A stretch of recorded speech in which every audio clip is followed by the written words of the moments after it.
Mitch from right here.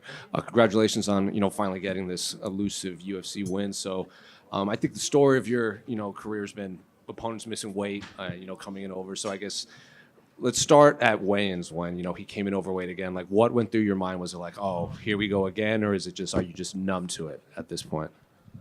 To be honest, probably a little bit of both. I honestly, when I was waiting for the weigh-in, and he was like one of the last people, and I was like, what are the odds, bro? And it's like so crazy. And I was gonna fight no matter what. I'm not in a position to be, oh, I can't fight. Like, I'm 0-2, 2 split decisions. Haven't really shown up the best. Like, so I was gonna fight no matter what. I'm in that.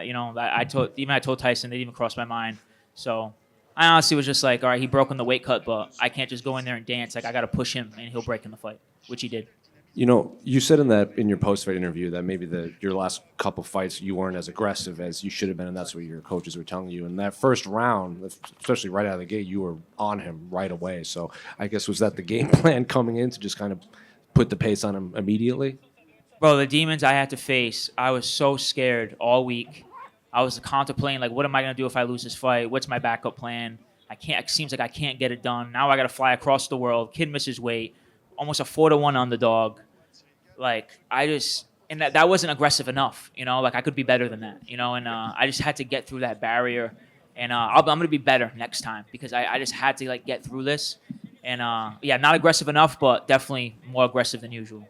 Do you feel like that often before your fights, or is this just all the circumstances leading into this? I mean, maybe, no, like, honestly, like, and I think maybe that's what the edge that it gave me, like, I was so nervous all day, and then, like, about 10 minutes before I walked out, I just kept repeating the same thing, even in there.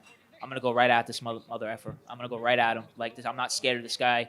I've trained these guys from this part of the world. Are tough. They're very tough. But if you don't back down to them, they're human. And I have so much respect for all these guys in this part of the world. They train so hard.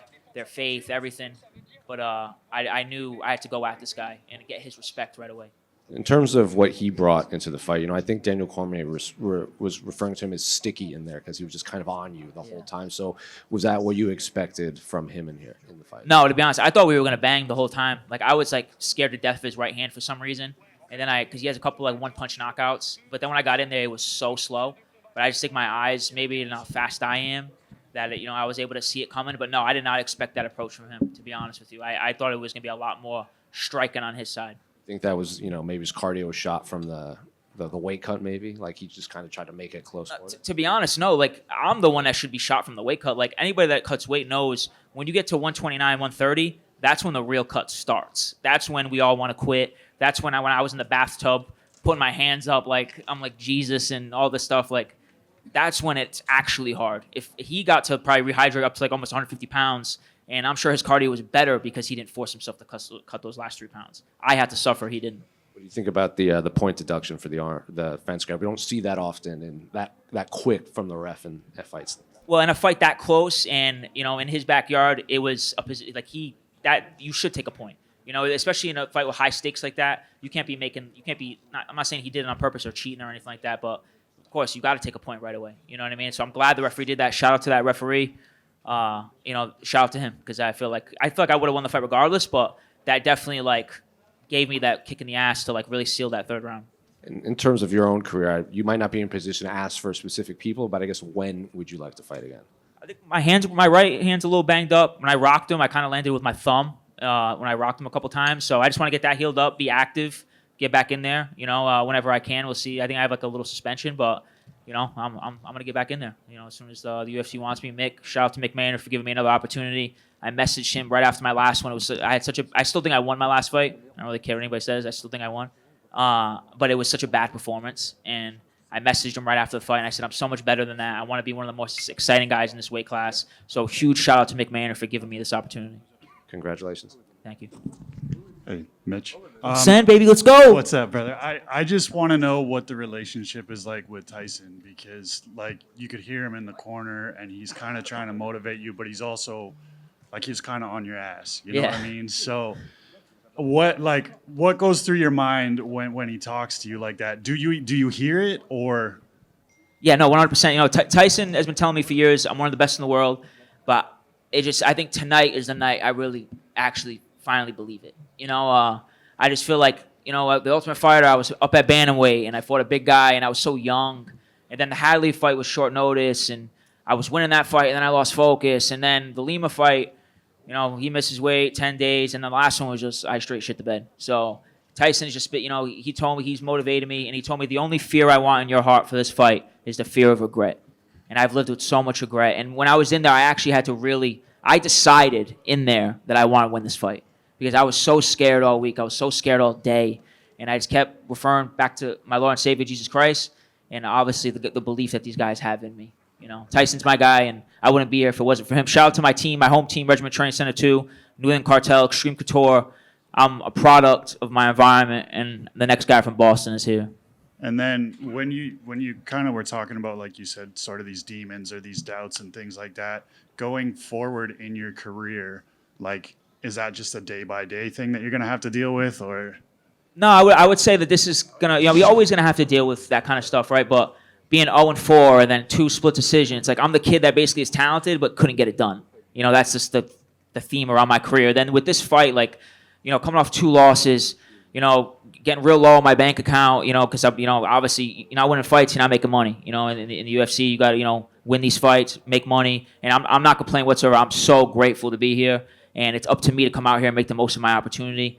And just being here, being in this moment, doing what I was thinking of, if I lost the fight, what am I going to go do? I'm going to go be a mass state trooper or something, or go do that. Like, I didn't know what I was going to do, you know, and I had to really conquer those demons. And I knew this feeling, you know, winning this fight, what it would feel like. And it was hard to even picture at sometimes. It's like, you know, it's just a theme of my career. I just can't get it done.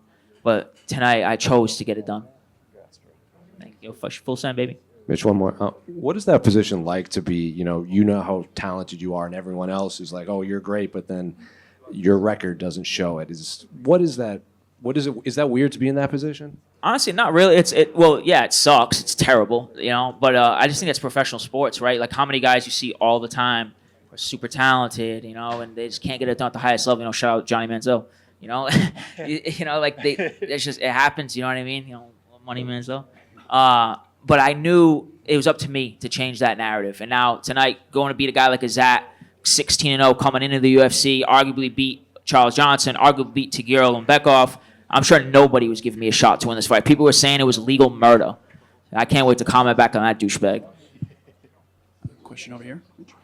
You mentioned that you decided when you were in there tonight that you wanted to win. Do you remember at what point of the fight that took place? And of course I want to win, right? Like, I'm going in there, like, I want to win so bad. I was like so scared to lose. But in there, I decided I'm good enough and I deserve to win this fight. That's like, in between rounds, Tyson told me, hey, you want to win this fight? You go out there and you take this fight. And in there, I was like, I'm just going to throw and I'm just going to go at him. And when he gets me down, I'm just going to scramble as hard as I can. And that's what broke him. And yeah, I just think I had to, like, when you're in there, man, you have the battles that you got to go through. People, it's wild, bro. You think that you're not really thinking. And I got to honestly do better at thinking less when I'm in there, just being a little more in the zone. But now that I got this monkey off my back, man, I feel like people should be scared now. You know, tonight was whatever. I didn't do like those. I could have thrown more. I could have been a little better on my fight in the hands against the cage. But that was just kind of like thinking a little bit too much. But people should be scared now. Thank you. Thank you guys. Appreciate you all.